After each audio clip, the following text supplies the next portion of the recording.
Hey guys, it's Edwin here, and today I'll be answering this question of why is it that people are afraid to heal or people are afraid to face their inner demons. Actually, when I interact with my potential clients, most times there's normally this feeling of like, I'm not ready. I don't know if I'm ready yet to face my inner demons, and then they go on asking for advice. Oh, what can I do with this? And I'm telling them, "Nah, even if I give you advice, it can't help you because you really have to face this journey by yourself." And someone is like, I'm not ready again. Then after 2 weeks, asking for advice. So why is it that people are really afraid of healing? And yeah, healing is a beautiful thing because you'll be free from the pain. You'll be free from the past. You'll have this sense of liberation. It's like being in boiling water, but you are just afraid of getting of that, getting out of that boiling water. Like you are boiling, you are in pain, but you are also afraid of getting out of that pain. So why is it that many people are afraid of healing? The first reason actually is fear of the problem of the or the fear of the overwhelmingness of the problem. So when we talk about facing your pain in quotes, there's this connotation that facing your pain is like the pain is there and then I'm like here and I want to face the pain again. It's like I want to relive that painful experience I had forgotten again. It's like I want to relive that traumatic experience. It's like I want to relive that heartbreak. So just the thought of facing the pain or the thought of fighting that demon in itself is scary because you feel that you're not capable of it. You feel that it will be so overwhelming and you've been suppressing so much. In fact, one of my clients told me that I've been suppressing so much that I really feel that if I face the pain, it will cripple me, it will paralyze me. So the thing is, the pain is already paralyzing you to the point that it doesn't want you to get out of itself. Does it make sense? Like the pain is paralyzing you to the point that it's feeding you with this idea that you're not capable of facing this pain. So it's feeding you with this sense of powerlessness and helplessness. Because when you encounter that pain, let's say in the past, let's say if you encountered a form of a traumatic experience, you are helpless at that point. So if you think about it again, you'll feel that at least now you are living life and you're just burying it deep inside, but you are not able. You still have this feeling that you're not able to face the pain. You're not able to process or release the pain.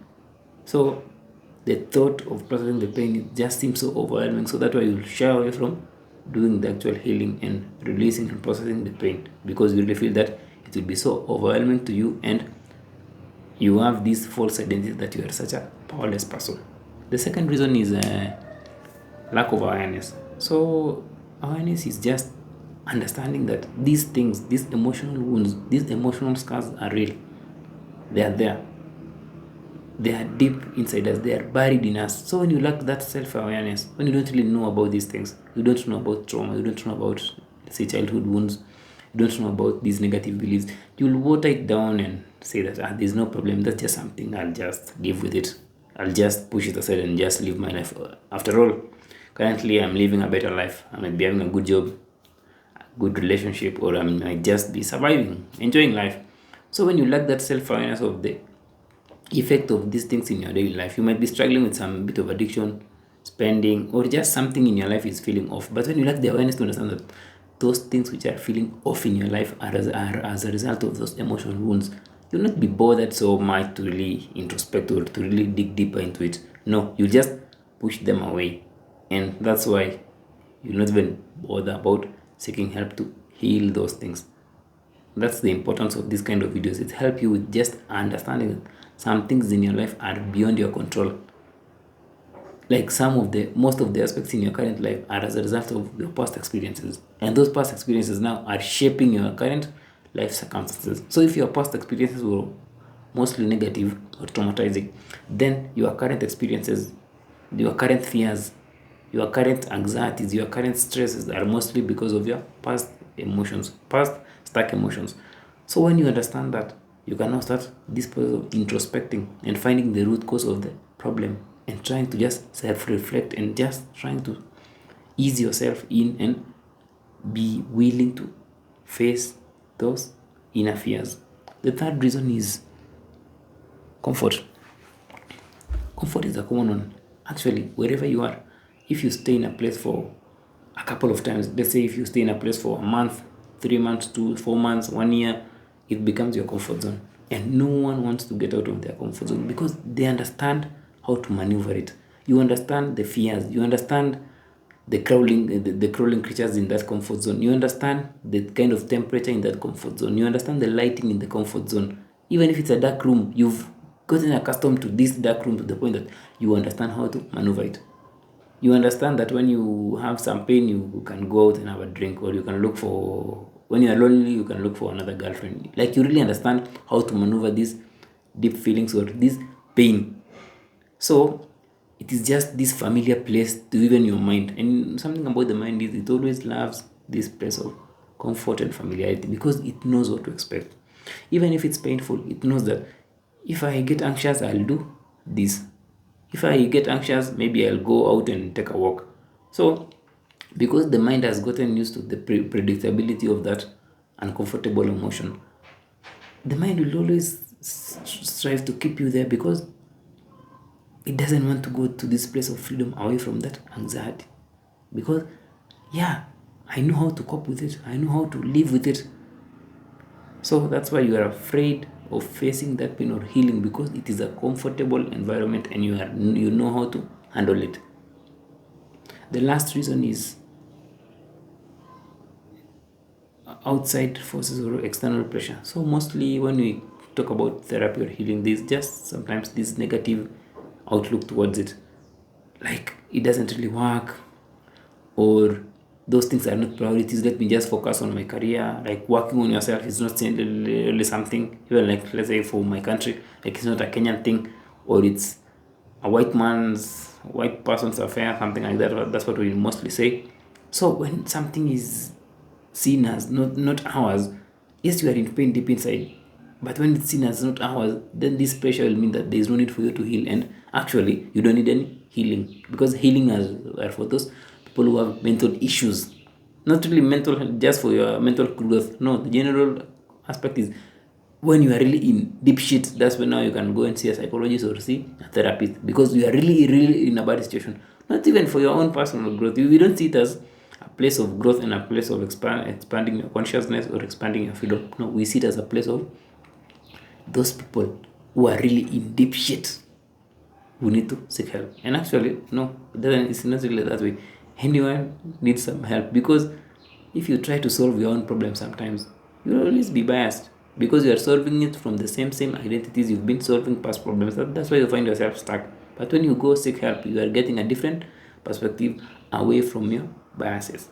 That's why seeking help is not for the mentally ill, it is for people who want mental growth. That's a different perspective. So that's why external pressures will make people not really want to heal or want to face those inner demons, because, yeah, why face them? You should be busy grinding, looking for work, looking for money, or looking for another relationship. These things are not even working. Like, there's nothing like healing. What do we have to heal? What is trauma? You see? So when you are faced with these kind of situations, it will really be hard for you to heal, or even try out different perspectives. So the main reasons why people are afraid to heal is, as I've said, is external factors, familiarity and comfort zone, fear of facing the pain, and the last one is lack of self-awareness.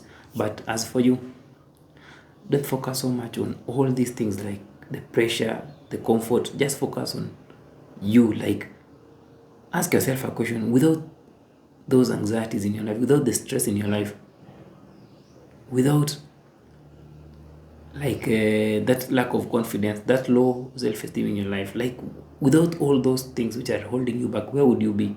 How far would you go in your life, in your career, in your relationships, in your health, in your personal growth? How far can you really go in your expansion of freedom without all those things which are holding you back?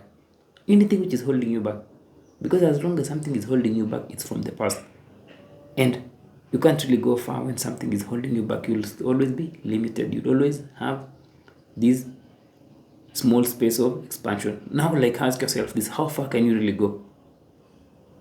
Of course, you will go very far. You will go like infinitely far. You will go to this life of freedom, this life of love, this life of inner peace. And it's not this place It's not a bad place. No, you are currently in a bad place. But now, once you move from that bad place, you go to this better place of inner peace. It's not an easy journey, but you have to be willing.